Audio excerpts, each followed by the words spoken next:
अस्सलाम वालेकुम नाज़रीन, स्वागत है आपका मेरे अपने चैनल आसमास किचन में। तो आज हमारे किचन में बनने वाले हैं दाल कबाब बर्गर।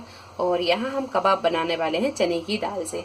तो 1 कप चने की दाल को आधा घंटा पहले पानी में भिगा के रखा। एक कढ़ाई में हमने 2 गिलास पानी डाला और हाफ टी स्पून नमक डाला और इसे हमने तब तक पकाया जब तक कि ये दाल इस तरह गल नहीं गई। तो आप यहाँ देख सकते हैं कि दाल यहाँ अच्छी तरह गल गई है। आप चाहें तो इसे प्रेशर कुकर में भी गला सकते हैं।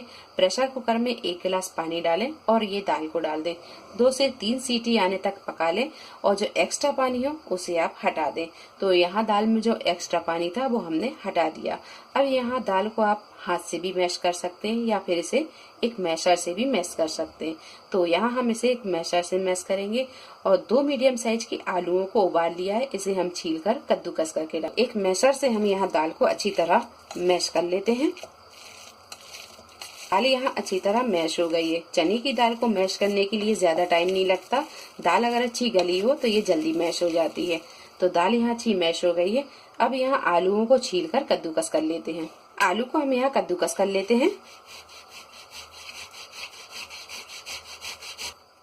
आलू को हमने यहाँ कद्दूकस कर लिया है। ये आलू को भी ये दाल में डाल देंगे और अच्छी तरह मैश कर लेंगे।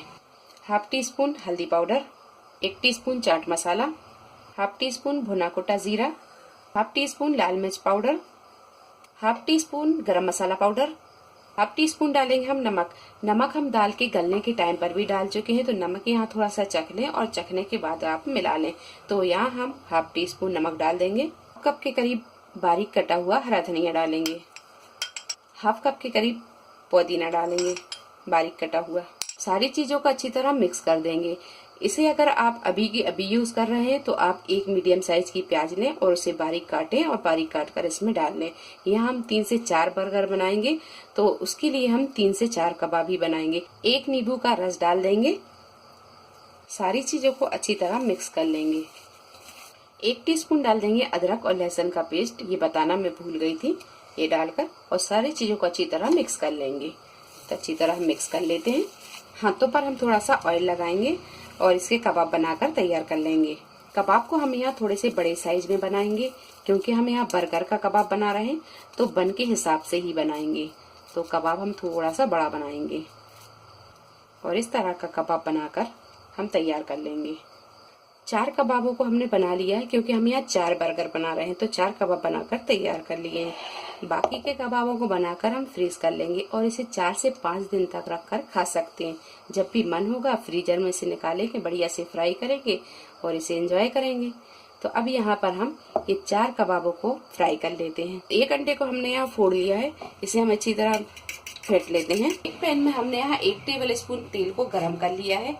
अब यहाँ हम ये अंडा लेंगे और ये कबाब को इस तरह अंडे में कोट कर लेंगे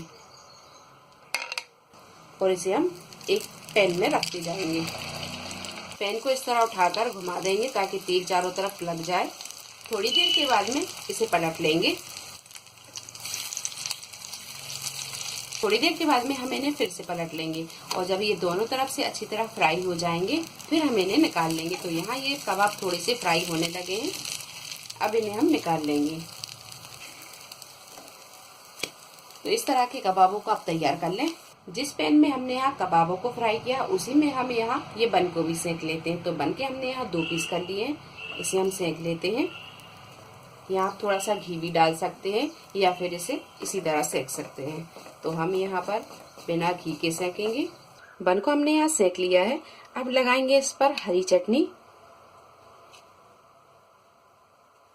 बारीक कटा हुआ पत्ता गोभी रख देंगे। अगर आपके पास में सलाद पत्ता हो तो आप वो भी रख सकते हैं। प्याज रखेंगे, खीरा रख देंगे। अब रखेंगे कबाब। कबाब के ऊपर लगाएंगे थोड़ी सी मेयोनीज, टोमेटो सॉस लगा देंगे। यहाँ पर अब हम घिस देंगे थोड़ी सी चीज। अगर आपके पास में स्लाइस वाली हो तो आप वो भी रख सकते हैं। तो 1 चीज के क्यूब को हमने यहाँ पूरा घिस दिया है, आप चाहें तो यहाँ थोड़ा सा कम भी कर सकते हैं। अब रखेंगे हम इस पर ये प्याज, खीरा रख देंगे। बन की दूसरी साइड में सबसे पहले लगाएंगे हम मेयोनीज। अब लगाएंगे हरी चटनी, टोमेटो सॉस लगा देंगे और इसे रख देंगे इसके ऊपर। हल्के हाथों से इसे हम प्रेस करेंगे।